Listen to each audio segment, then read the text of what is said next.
Welcome to Difference Makers, the podcast that explores people making a difference across planet Earth. I am your host, Joni Readout.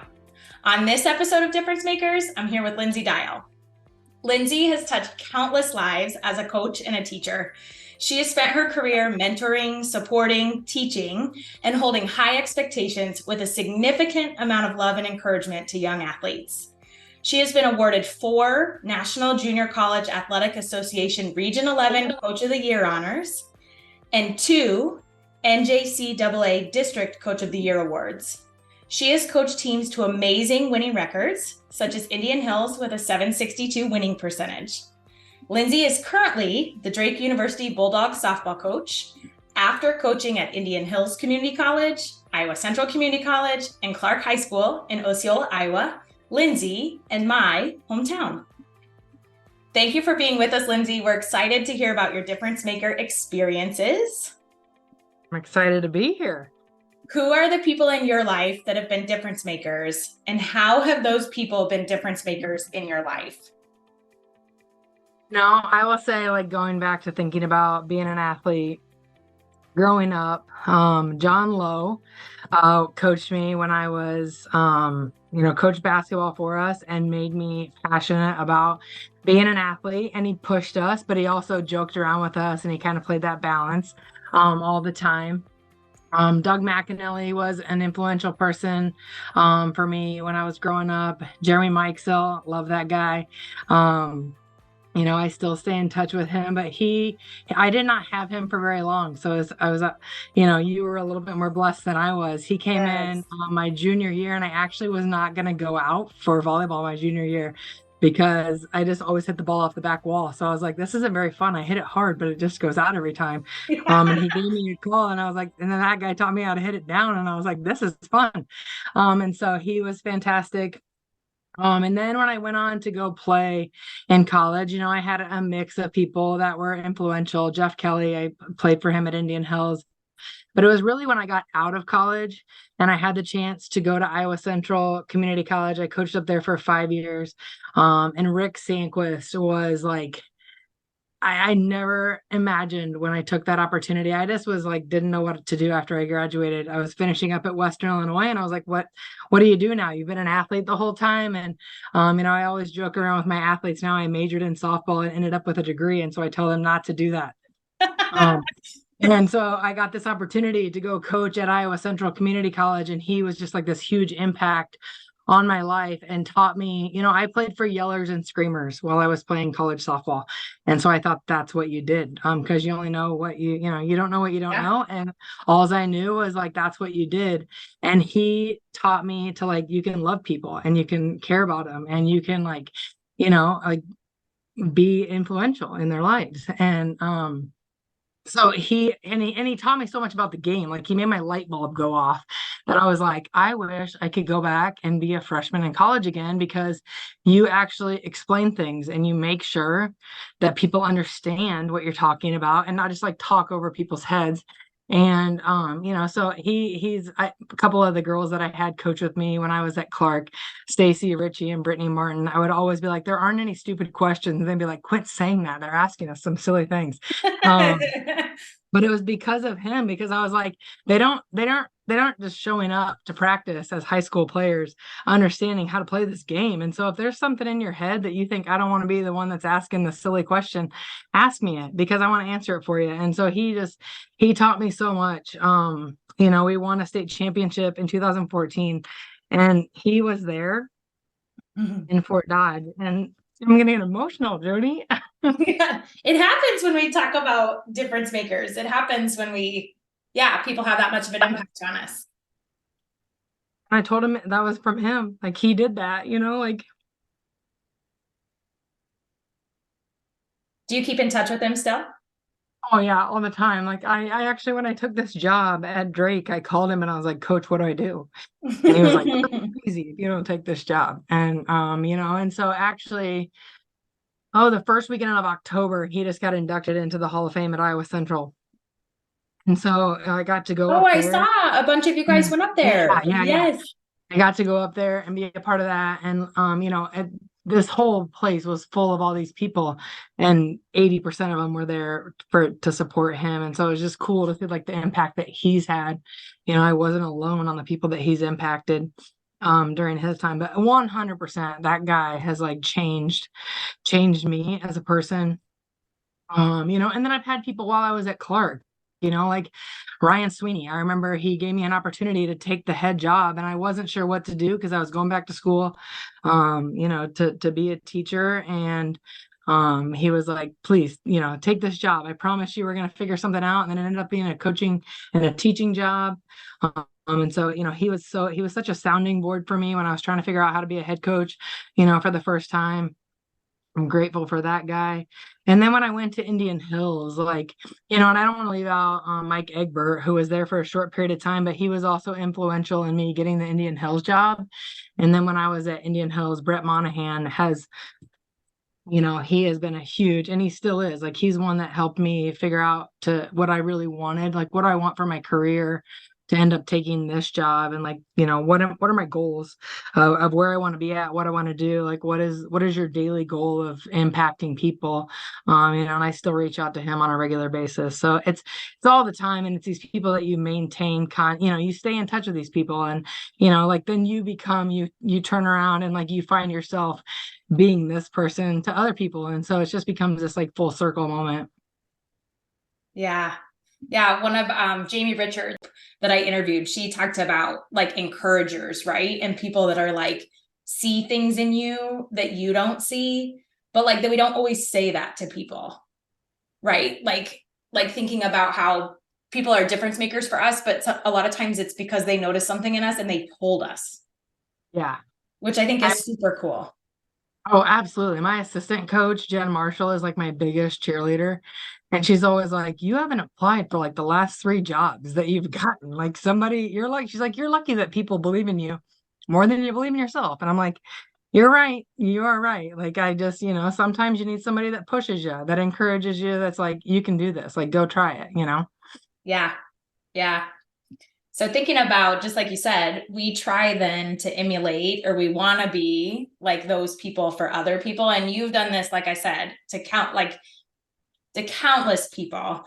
How have you been a difference maker in the lives of others? I think just caring and like being there for people. And it's funny to me when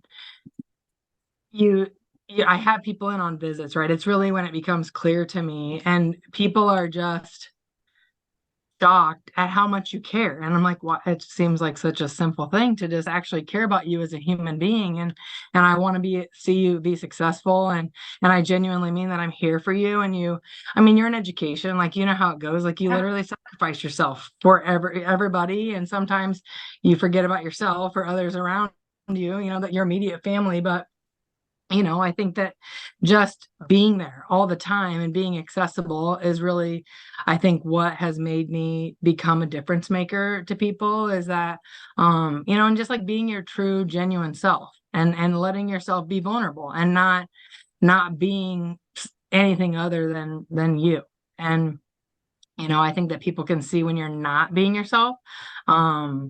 And I think that is sometimes at a fault for me, sometimes being too vulnerable, but, I think that it's, at the end of the day, I'm grateful that I am the way that I am. And, it's led me down this path to be who I am, to care. And sometimes I do care too much, but, it's made me be able to, like you said, have an impact on, a fair amount of people. As I look back and reflect on, I'm getting to the point now where I've coached somebody's mom now, that maybe I'm out looking at a ballpark and I'm like, how did I get here? But I'm here. So yeah. Yep. Yeah. Caring about people. That's the thing that I find remarkable. Like it's so interesting to me. And then that's one of the hardest, that's like, I think when I reflect, like if I were to be interviewed about these 3 questions, that's hard, right? Because we're humble people and we think like, we're just doing the things. But nobody has ever responded to that question with like an earth-shattering, like, I've got all this magic and this is what I do, and it takes so much effort. It's just like gosh, it's really simple, but it's intentional, right? Yeah. When you talk about like your kids that are coming in to visit you, like, and that they notice that you actually care about them. Yeah. Like you said, is like, why isn't everybody showing that? Like, why don't you share Why is that with that? everybody, but Yeah, you don't. I know. I talk all the time about doing things on purpose with a purpose. And so that's how I try to make people feel. But it's crazy to me that that's not how you're feeling when you go other places, and it makes it almost like, especially when like you think about the people that you're dealing with on a daily basis and the age range that they are, and they're like so impactful. And it's just like, how is that not your experience every day that you're walking into, you're in it, I work in education, right? And like that's your experience every day, is that you're surrounded by people that genuinely care about you and have your best interest at heart and will do anything to help you find success, And so I hope that the world can get a little bit more of that. So as you think about people that have been difference makers in your life and how you're a difference maker in the lives of others, how would you define the attributes you see in people who are difference makers? Yeah, I mean, genuine, like somebody that is absolutely genuine and happy and passionate. I think that, I don't ever have to convince somebody that I love what I do. Because I think that it just like oozes out of me. And I think that somebody that is a difference maker, that's how they live their life, is they wake up every day and feel like they don't have to go to work. Like they're not clocking in and clocking out. It's just like, I don't ever shut this off. And, I think that some of those things are really obvious when it's somebody that, I think, and most of my people that have had impact on my life obviously come from the world of education. And it seems like those people are the people that it's like, do you ever go home? You live Yeah. at the school. I remember being as an elementary teacher and kids seeing at the grocery store, and it's like they can't believe that you live outside the school. And sometimes that's the truth. Yes. Yes. uh, Yeah. yeah, but I mean, I just think that genuine, caring, passionate, loving, I always talk about like picking, we work together as a team of like picking one word that like sticks out to you and that you're gonna like play for.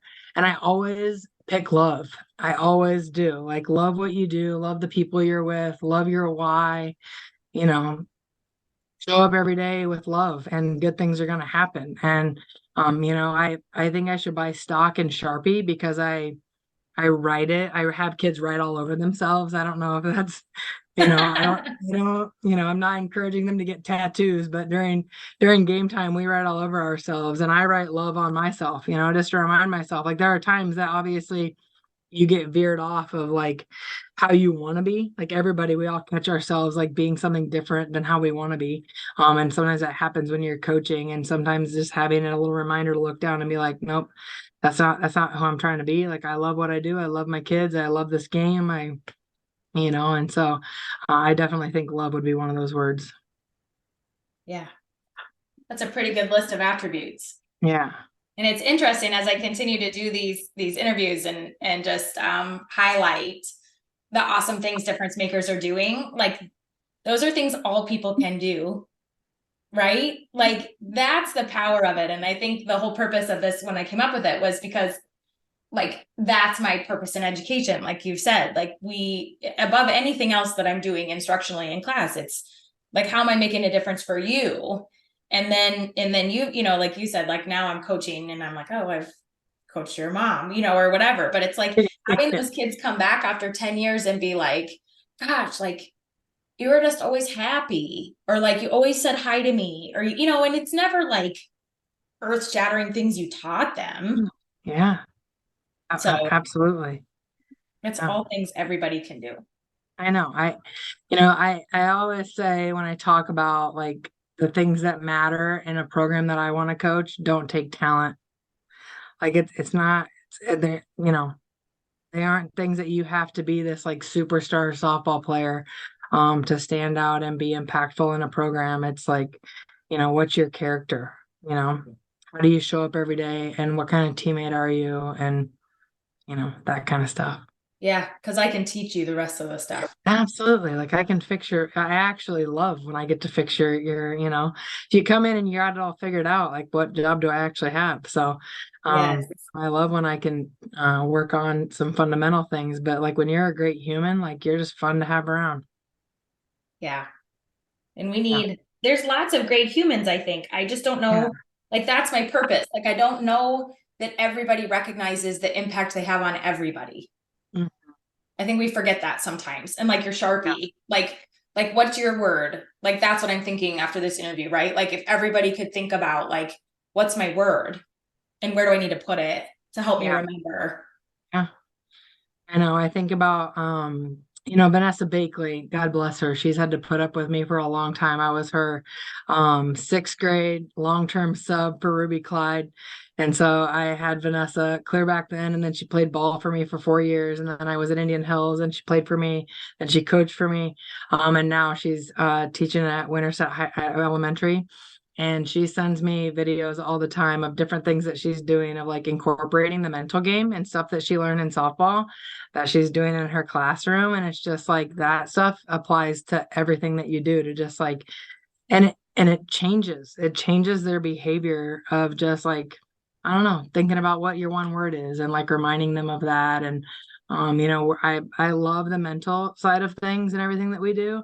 And it applies to everything, right? I'm obviously focusing it on the game of softball, but it applies to like the game of life. But I can become totally passionate about that. And in my opinion, it changes ball players. Like you can become a different version of yourself if you just really like, I love to say E plus R equals O, like the event plus your response equals your outcome. And like you don't always have control over the events that are happening, but you always have control over how you respond to it. And it's going to determine what your outcome is.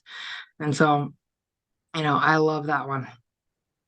That's awesome. Look at Me that too. difference maker. I She's know. using it in her classroom with all those little kiddos now. I know. Yeah, I know. I love to be like, you have to do something, you get to do something, or you want to do something. And you're in education, especially at the elementary, right? Like they can't find a sub, and all of a sudden you have 5 extra kids in your class. And she sent me a message the other day, and she was like, "I just wanted to let you know that I get to have 5 extra kids in my class today." And so it just changed her mindset. And so like those 5 extra kids weren't a burden to her. She was excited to get to have them in her class. And so it's all about perspective. Yes. Yes. Yeah. Do you still work with, is it the mental side of it, One Pitch Warrior? Yeah. Yep. I have him in a couple different times, but I can, and I love him and appreciate what he does, but I can about echo most of the stuff that he says. So Yes. I'm super, I can get up on my soapbox and talk about that stuff forever and ever. So yeah. Yeah, the one word get, right? Like Yeah. I'll phrase that at work with people and I'm like, well, I get to go to bus duty and they'll like stop and be like, what? And I'm like, it's just that, right? Like it's just that. It's I that know simple. it changes. I know, and I didn't mention Randy Bolton, but he was definitely when I was just starting teaching at Clark and I was coaching there, he was the one that introduced me to the mental game, and it's changed the course of like how I coach, how I do things. And he was the first person that came in and talked to the team as he was reading books and doing stuff. And so he kind of started my passion for the mental game, and so he's been impactful to me too, so didn't want to leave him out. Yeah. Yeah. Him and I had some conversations last year when I was helping out coach volleyball at Clark. And yes, we had many Yeah. conversations about the mental Yeah. game. Yeah. You can control and what you can't control. Yeah, I know. And we get caught up in the circle of concern a lot, Mm-hmm. and I catch myself doing that from time to time, even still. Like nobody's perfect. Like we all, and that's what another thing I try to remind kids. Like if I make a mistake and it's a reason that we maybe don't get the outcome in a game that we want, like taking ownership. I think that great leaders also like take ownership of like, hey, I messed up, so that like they know that like mistakes happen, and it's just like taking ownership in that. And I think that getting kids to do that is super impactful too, instead of deflecting and you know just take Yeah. ownership that and just move on, learn from it and move on. So Yeah. I want to yeah. thank my guest today, Lindsay Diehl, and all our listeners, because the real question here today is, how will you be a difference maker? How are you a difference maker? Is it some of the same things that Lindsay is doing, or maybe something you want to do differently. We invite you to be a part of the conversation about how you're a difference maker or people who are difference makers in your life. Remember, you have the ability to be a difference maker in the lives of others, and others need you. We impact people on a daily basis. Why not be the difference maker in the lives of others?